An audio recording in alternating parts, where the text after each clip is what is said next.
ও ও ও অন্য ওজন আমাদের গরিব কমিটির সেক্রেটারি হোক হোক কেদা আজকে এখানে আমার উদ্দেশ্য আজকে উদ্দেশ্য হয়েছে কি আমাদের গরিব কমিটির প্রেসিডেন্ট আজকে বাতে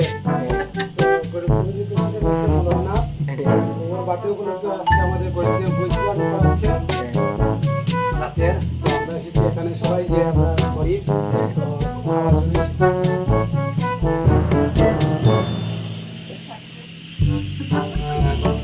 রাত্রে ভোজন ও ও ও অন্য ওজন আমাদের গরিব কমিটির সেক্রেটারি হোক হোক কেদা আজকে এখানে আমার উদ্দেশ্য আজকে উদ্দেশ্য হয়েছে কি আমাদের গরিব কমিটির প্রেসিডেন্ট আজকে বাতে তো গরিব কমিটির প্রেসিডেন্ট হচ্ছে মৌলানা তো ওর বাতে উপলক্ষে আজকে আমাদের গরিবদের বই প্রদান করা হচ্ছে রাতের তো আমরা এসেছি এখানে সবাই যে আমরা গরিব তো খাওয়ার জন্য এসেছি